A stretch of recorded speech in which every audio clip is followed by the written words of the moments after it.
तो भाई इंतजार की घड़ी पूरी हुई और इस पूरे महीने जिस चीज का हम इंतजार कर रहे थे वो फाइनली अनाउंस हो गया। मैं बात कर रहा हूं नेपाल के हेड कोच की। जी हाँ, बहुत सारे नाम आए कि भैया वसीम जाफर का भी नाम इसमें है, डेव वॉटमोर को लेकर के बहुत ज्यादा पॉसिबिलिटीज बताई जा रही थी, वेस्ट इंडीज के लेजेंड्स की बात आई कि भाई चंद्रपॉल भी इंटरेस्टेड है, उनका भी नाम आ सकता है। कुछ 6-7 लोगों को फाइनलाइज भी किया गया, लेकिन 2 ही 3 नाम बताए गए थे और अब जो नाम निकल कर आया है वो उनमें से कोई भी नहीं है। वो एक नया नाम है और वो है स्टुअर्ट लॉ। जी हाँ, स्टुअर्ट लॉ। अब आपके दिमाग में मुझे पता है बहुत सारे सवाल आएंगे कि भैया पहली बात तो ये है कहाँ का बंदा, बिकॉज आपको उससे समझ में आएगा कि भाई किस तरफ नेपाल क्रिकेट टीम जाने वाली है। दूसरी बात कि यार कोचिंग का कितना एक्सपीरियंस है। तीसरी बात कि जब ये खुद खेलते थे तो इनका नंबर्स कैसा है, बैट्समैन है, बॉलर है, किस तरह से नेपाल को हेल्प करने वाले। ये बहुत सारे सवाल दिमाग में, एक एक करके सबको रीड करते हैं, एक एक करके सबको आपके दिमाग में जो सवाल आते हैं उनके जवाब देता हूं और फिर उसको फाइनल करते हैं। सो सबसे पहला जवाब तो ये कि भैया ये जो है ये ऑस्ट्रेलिया के। अब यस आई नो बहुत सारे लोगों के दिमाग में आ गया होगा, अच्छा ऑजी मेंटालिटी आने वाली है, बिकॉज डेव वॉटमोर को लेकर भी यही बात आई थी, ऑजी मेंटालिटी। सो यस, एक ऑस्ट्रेलिया का खिलाड़ी, एक ऑस्ट्रेलिया का लेजेंड तो आप नहीं कहोगे, बट हाँ एक ऑस्ट्रेलिया का एक्सपीरियंस्ड खिलाड़ी जिसको नेशनल टीम से भी खेलने का एक्सपीरियंस है और फर्स्ट क्लास क्रिकेट में उसके जो नंबर्स हैं वो एक्सेप्शनल है।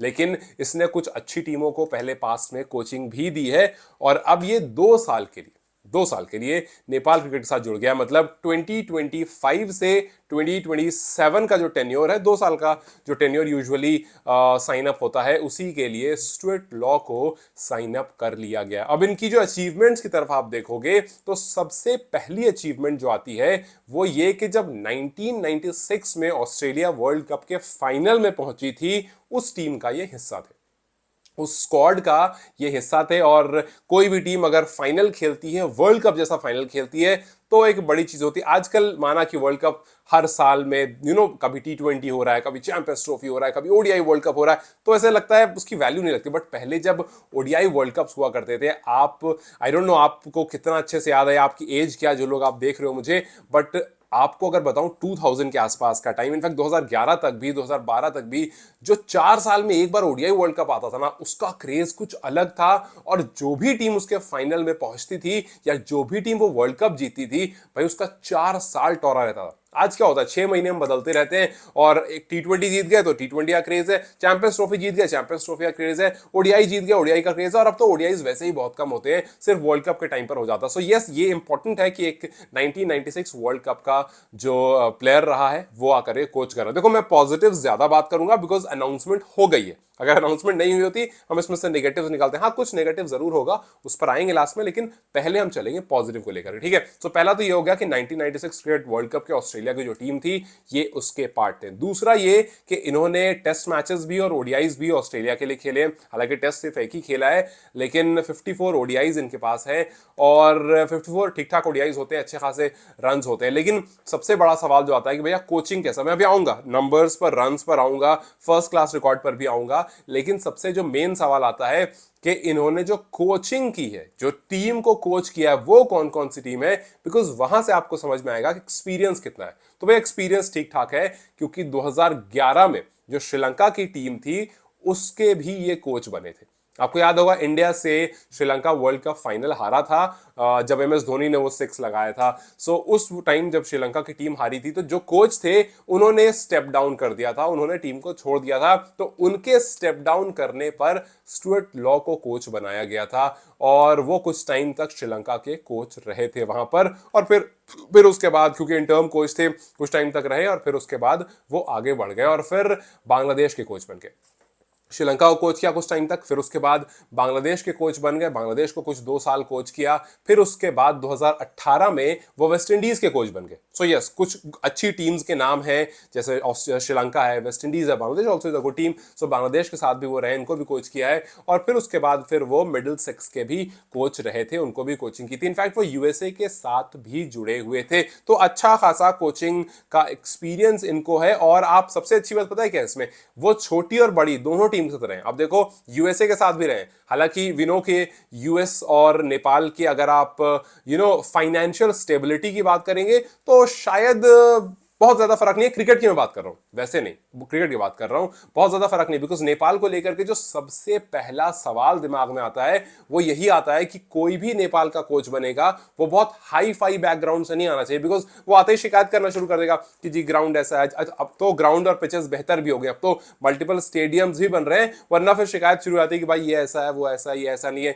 इसका लेवल ऐसा करो, इसको ये करो, इसको वो करो। और फिर उसके बाद हो सकता है लास्ट में बोल देता कि भाई हमारे ना प्लेयर्स की और हमारी बन नहीं रही, अंडरस्टैंडिंग नहीं बन रही, इस वजह से मैं उनका बेस्ट नहीं निकाल पा रहा हूं। ये बहुत कॉमन एक्सक्यूज होता है जो कोच फेलियर के बाद काफी बार देते हैं। तो अच्छी बात यह है कि बांग्लादेश के साथ रह चुके हैं और यूएस के साथ रह चुके हैं। हालांकि बांग्लादेश और यूएस कंपैरिजन काफी दूर दूर का है, because Bangladesh cricket board still काफी बेहतर है, और यूएस का रह चुके हैं तो ये मान सकते हैं कि इनको आइडिया, मिडिल के साथ भी रह चुके हैं, सो आइडिया है इनको कि उन टीमों के साथ कैसे काम करना है जिनकी रूट्स पर काम करना है। जैसे नेपाल अगर आप देखोगे तो उनकी बैटिंग पर सबसे ज्यादा काम करना है। किसी भी कोच को, कोई भी कोच बनता, सबसे ज्यादा काम अगर किसी चीज पर करना होता तो वो बैटिंग पर करना होता।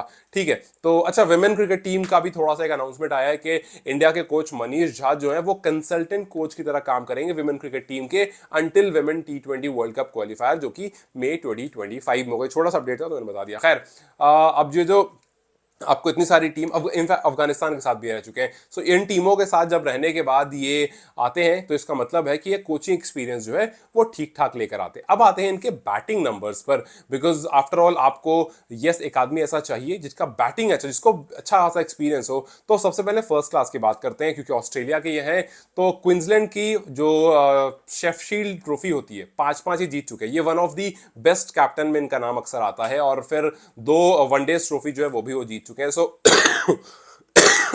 सॉरी सो ऑस्ट्रेलिया के डोमेस्टिक कैप्टन्स में अगर आप देखोगे तो स्टुअर्ट लॉ का नाम काफी ऊपर आता है। So he has been one of the best captain in Australian domestic cricket. So yes, ये एक अचीवमेंट है जिसको लेकर के आप सोच सकते हो कि हाँ यार कुछ तो बेहतर होगा, अगर कप्तान अच्छा है तो कोच भी बेहतर होगा। खैर, उसके और आगे जो है वो ये है कि क्वींसलैंड के ये लीडिंग रन स्कोरर रहे हैं फर्स्ट क्लास क्रिकेट में। एंड व्हेन आई से लीडिंग रन स्कोरर, इनके जो फर्स्ट क्लास के नंबर्स हैं वो बहुत अच्छे हैं। इन्होंने फर्स्ट क्लास में 27,000 रन से ज्यादा बनाए हैं।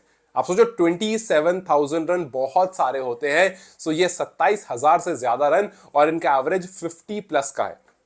50 प्लस का एवरेज किसी बैट्समैन का any day is a very good average, और वो 1 2 3 4 मैच का नहीं, इंटायर करियर का एवरेज है। और 27,000 से ज्यादा रन का मतलब है इनको काफी अच्छा एक्सपीरियंस हो। फर्स्ट क्लास क्रिकेट में सबसे ज्यादा रन, लीडिंग रन गेटर रहे, कप्तानी में काफी बेहतरीन रहे, 27,000 से ज्यादा रन रहे, एवरेज काफी अच्छा रहा है, और फिर कोचिंग का भी अच्छा खासा एक्सपीरियंस है। ये सब कुछ बताता है कि एक अच्छा कोच, एक्सपीरियंस वाला कोच यहां पर आया है। अब जो मैंने कहा था नेगेटिव वाली बात, वो थोड़ी सी कर लेता हूं। नेगेटिव वाली बात जो सबसे पहले ये आती है कि जी क्या नेपाल क्रिकेट टीम को ये जानते हैं, फॉलो करते हैं, पहले से देखते हैं? क्योंकि जब बात निकल कर आई थी कि कौन बेहतर कोच होगा तो डेव वॉटमोर का नाम आया था, और उनके साथ साथ बात ये भी आई थी जो मैंने भी आपको बताई थी कि पारस खड़का ने बताया था कि यार हम कोई ऐसा कोच चाहते हैं जो टीम को ऑलरेडी जानता हो।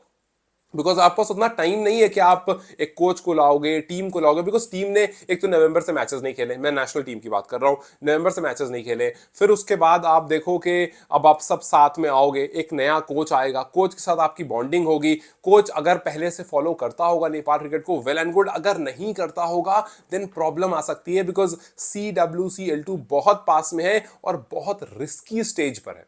सो यस, यहां पर द बिगेस्ट क्वेश्चन इज के क्या ये जो नए कोच है स्टुअर्ट लॉ, क्या ये जो नए कोच है क्या ये भी कुछ डेव वॉटमोर जैसा काम कर देंगे, या फिर ये टीम के साथ जुड़े रहेंगे? क्योंकि देखिए, डेव वॉटमोर को लेकर के एक जो नेगेटिव कमेंट मैंने काफी जगह देखा था, इनफैक्ट मैंने जब डेव वॉटमोर की वीडियो बनाई थी उस पर भी एक कमेंट ये था कि डेव वॉटमोर जो है, माना कि कोच बहुत अच्छे होंगे, लेकिन वो टीम के साथ दोबारा सिर्फ और सिर्फ सेल्फिश रीजन की वजह से आ रहे हैं।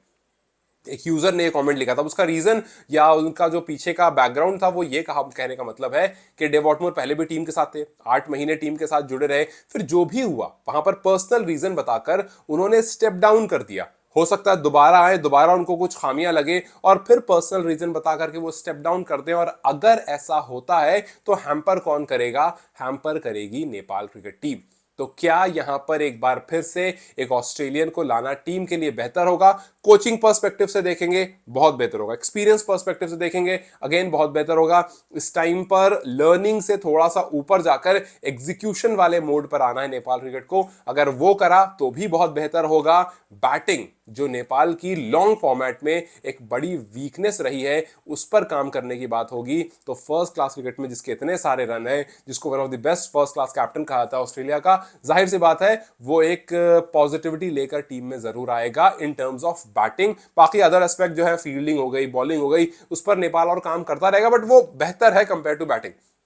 सो यस, क्या ये कोच ये सब कुछ कवर कर पाएंगे या फिर डेव वॉटमोर वाली झलक एक बार फिर से टीम को देखने के लिए मिल सकती है? खैर, अब ये सवाल जो है ये आपको तभी इसका जवाब मिलेगा जब टीम अलाइन होगी, जब टीम के साथ ये जुड़ेंगे, बैठेंगे, बातें करेंगे, रिजल्ट्स निकलना शुरू होंगे, जब मैचेस शुरू होंगे, तब जाकर समझ में आएगा कि क्या स्टुअर्ट लॉ एक बेहतर चॉइस है। और एक दो मैच में ये समझ में भी नहीं आने वाला है। खैर, उसके लिए आपको इंतजार करना पड़ेगा, उसके लिए मैचेस देखने पड़ेंगे, उसके लिए इनके ट्रेनिंग प्रोग्राम्स देखने पड़ेंगे कि भाई ये टीम के साथ किस तरह से काम कर रहे हैं। और जब कैन अब इनको प्रोवाइड करेगी बहुत सब कुछ, क्योंकि आप नया स्टेडियम बना रहे हो, नई फैसिलिटीज ला रहे हो, so yes I am expecting कि जो कुछ पहले रहा होगा उससे सब कुछ बहुत बेहतर होगा। सो यहां पर आकर के एक नया कोच, एक नई उम्मीद और बहुत बड़े चैलेंजेस इसके सामने। लेट्स जस्ट सी इसको कैसे टैकल करते हैं। बट आपको क्या लगता है, क्या ये एक बेहतर चॉइस है या फिर कोई और नाम, कोई और चॉइस ज्यादा बेहतर होता? Do let me comment section. Till then you guys take care, I will see you very soon.